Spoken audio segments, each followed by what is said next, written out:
Hi, my name is Mary if we haven't met before, and I'm a teacher of English and Arabic. These are my tips to help you with any challenges that you might be facing in English. So leave me a comment, let me know where you're watching from, if you're watching this live or if you're watching it when I post it on YouTube afterwards. I'd love to hear from you. Okay, so last time we talked about understanding writing task 2, and we went through 5 stages to make sure that you clearly understand the task to help you write the most effective answer possible. So those 5 stages were, first of all, make sure that you read the question carefully. Second, break the question into different parts so that when you're answering, you can be sure that you've covered all parts of the task. Third stage is to underline any key words. And these are usually content words, the words that carry most of the meaning. Fourth stage is to highlight any micro keywords. So these are usually things like adverbs that really help you to get to the heart of the question and reveal any assumptions that are in the question. The final stage is to look at the instruction words of the question. Is it asking for your opinion? Is it asking you to make comparisons? What does the task want you to do? So now we're moving on to the planning stage. Understanding the question should take you a maximum of 2 minutes before planning. It shouldn't take you a long time because really what you're doing is underlining, you're highlighting and reading the question.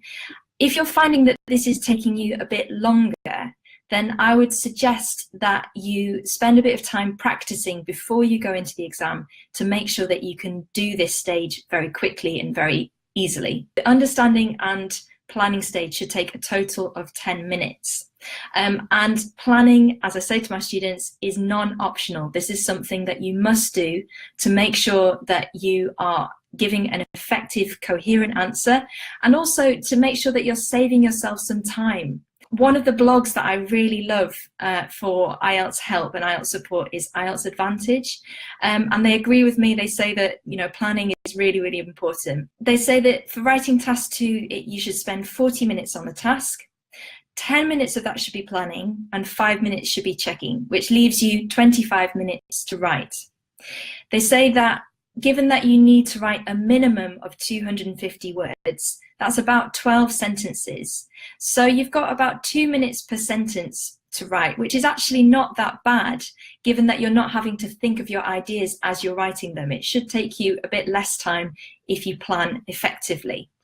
So let's have a look at how to make sure that you're planning your ideas in order to set yourself up in the best possible way to write this task. The task that we looked at last week was: the threat of nuclear weapons maintains world peace.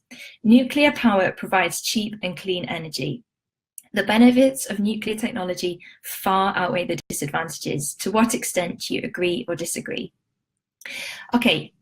One of the issues that many of my students mention is that they really struggle to think of ideas. They really struggle to come up with the points that they want to make, particularly in an exam situation where they feel under a lot of pressure. And the topics on the IELTS exam can be really challenging. Like, for example, this topic, I'm sure some people have dedicated their life's work to answering this type of question. And you need to do this within 40 minutes. So don't worry too much about the quality of your ideas. They need to be relevant to the question and they need to answer all parts of the question. But no one is going to, they don't need to be verified. They don't need to be based on, extensive academic study. The examiners are much, much more interested in your linguistic ability than your ideas, unfortunately. So let's look at how you can get some ideas quickly and effectively for this type of task. What I suggest is that when you've broken the task into different sections, you try to change those sections into yes/no questions. So I'll give you an example. The threat of nuclear weapons maintains world peace. Okay, make this into a yes/no question. So, does the threat of nuclear weapons maintain world peace? So do you think yes or no? For me, I would say yes and no, because I partially agree, I partially disagree with this point. Okay, next part of the question is, nuclear power provides cheap and clean energy. Do you think yes or no?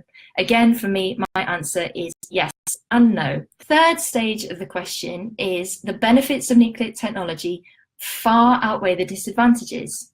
So for me, that has to be no, because I'm paying attention to the word far. And if I disagree, or if I have reservations about the other two parts of the question, then I can't agree with this part. All right, so when you've broken the question into different sections and you've decided whether you think yes or no for those parts, you need to be able to give your reasons why. You need to be able to justify yourself. Let's have a look at the first part. Does the threat of nuclear weapons maintain world peace? So my answer is yes and no. Okay, so why? Well, yes, because people using nuclear weapons could lead to the end of the world. So it's a very powerful deterrent to stop people from going to war. However, it isn't a perfect solution because other factors such as economic and environmental stability affect world peace. And so we can't say that nuclear weapons is the only thing that maintains world peace. Okay, the next part of the question, nuclear power provides cheap and clean energy. So I said yes and no. Again, yes, why? Because it provides cheaper and cleaner energy than other types using fossil fuels such as coal or oil, those types of energy. However, no, because if things go wrong with using nuclear power as a source of energy, then it can cause a lot of contamination, it can cause widespread pollution and a lot of damage. So I wouldn't say that I can agree with this statement fully. The last part of the question is, the benefits of nuclear technology far outweigh the disadvantages. I said no, because there are benefits, clearly, which I've mentioned previously, but the drawbacks have such catastrophic consequences that I can't agree with this statement. Okay, so we then got the last part of the question, which is, to what extent do you agree or disagree? Now, given that I've gone through my different ideas, I'm a lot better placed to give my answer to this. So my answer is that I mostly disagree with this statement. And I can put that in the introduction in the thesis statement.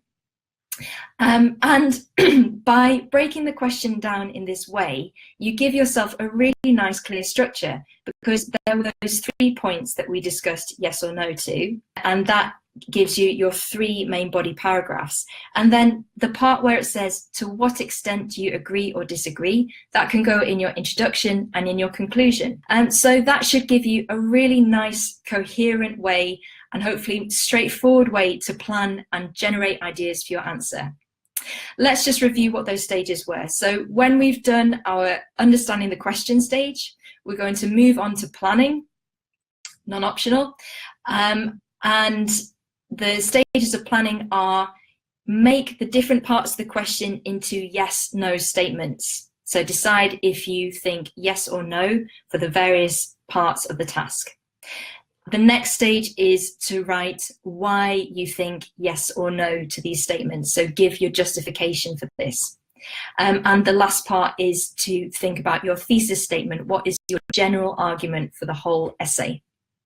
Okay, best of luck with your writing. Please leave me comments. Let me know anything that you're struggling with, and I'm more than happy to help. I hope it all goes very well for you, and I'll see you next time.